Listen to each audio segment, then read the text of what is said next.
हाँ तो दोस्तों, विप्रो के क्वार्टर 3 के नंबर्स आ चुके हैं, तो उसी के बारे में हम इस वीडियो में बात करेंगे और जानेंगे कि आपको विप्रो के अंदर इन्वेस्ट करना चाहिए या नहीं। चलिए शुरू करते हैं।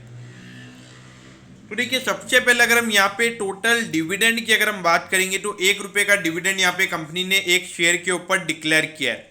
अब अगर हम सबसे पहले अगर हम पिछले क्वार्टर के कंपैरिजन में अगर हम रेवेन्यू के नंबर्स को देखेंगे तो ये नंबर 3% से बड़े हैं और ये नंबर आया है 20,313 करोड़ पे। तो रेवेन्यू ग्रोथ क्वार्टरली बेसिस पर अच्छा है, क्योंकि अगर 3% का क्वार्टरली बेसिस का रेवेन्यू ग्रोथ होता है तो पूरे साल का लगभग 12% का होता है।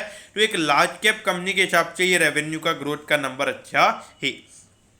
अगर प्रॉफिटेबिलिटी की बात करेंगे तो ये नंबर सिर्फ 1% से बड़ा है और यहाँ पे टोटल नेट प्रॉफिट कंपनी का आया है 2,972 करोड़ का। तो ये जो नेट प्रॉफिट का नंबर है ये मार्केट को डिसअपॉइंट कर सकता है, क्योंकि सिर्फ 1% की ग्रोथ यहाँ पे क्वार्टरली बेसिस पे देखने को मिली है। तो ये जो नंबर है ये मार्केट को डिसअपॉइंट कर सकता है, क्योंकि मार्केट लगभग 3,000 करोड़ से ज़्यादा का प्रॉफिट एक्सपेक्ट कर रहा था।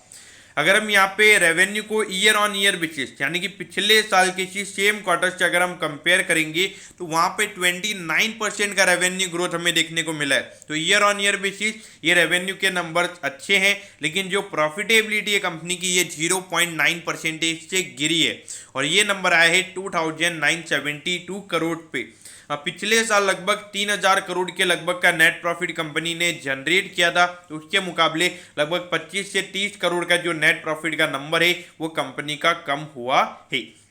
अब आपका डाउट होगा कि रेवेन्यू के नंबर्स इतने बड़े हैं तो प्रॉफिटेबिलिटी क्यों नहीं बढ़ी है, क्योंकि यहाँ पे जो कंपनी के एम्प्लॉयज बेनिफिट्स होते हैं वो कंपनी ने बढ़ाए हैं। तो वो कंपनी के एक वो ऑपरेटिंग कॉस्ट कंपनी की बढ़ी है। उसके अलावा अगर हम देखेंगे तो जो पिछले साल वर्क फ्रॉम होम चल रहा था तो वहाँ पे कंपनी के मार्जिन इंप्रूव हुए थे, क्योंकि जो नॉर्मली जो ऑफिस के एक्सपेंसेस होते हैं वो कंपनी के कम हो गए थे, लेकिन यहाँ पर फिर से हमें ऑफिस के एक्सपेंसेस बढ़ते हुए नजर आए। तो उसकी वजह से जो ऑपरेटिंग कॉस्ट है कंपनी की वो हमें बढ़ती हुई नजर आई है। लेकिन यहाँ पे रेवेन्यू ग्रोथ अच्छा है, तो as a long term perspective यहाँ पर कोई इश्यूज नहीं होने चाहिए। अब देखिए 691 पे ये स्टॉक अभी ट्रेड हो रहा है और 739 का इसका ऑल टाइम हाई है। तो अगर हम ऑल टाइम हाई से देखेंगे तो लगभग 5 से 6% ये स्टॉक अभी नीचे ट्रेड कर रहा है। तो देखिए, जिस तरीके के रिटर्न्स विप्रो ने पिछले 1 से 1.5 साल में दिए हैं तो उसके हिसाब से अगर हम देखेंगे तो ये नंबर्स उतने जस्टिफाइड नहीं है। तो मेरे ख्याल से मार्केट इन नंबर्स को नेगेटिव वे में ले सकता है। तो इसीलिए अभी शॉर्ट टर्म के लिए मेरे ख्याल से यहाँ पे थोड़े इश्यूज रहेंगे। तो शॉर्ट टर्म के लिए जिन लोगों ने यहाँ पे बाई किया हुआ है उन्हें मेरे ख्याल से सेल करना चाहिए। लेकिन अगर मार्केट में यहाँ पे अच्छा खासा करेक्शन होता है स्टॉक में, मेरे ख्याल से लॉन्ग टर्म इन्वेस्टर्स ने उसे अपॉर्चुनिटी की तरह यहाँ पे इन्वेस्ट करना चाहिए। लेकिन यहाँ पर ये जो IT companies, large cap IT companies, इनमें पिछले 1 साल में काफ़ी अच्छे रिटर्न्स मिले।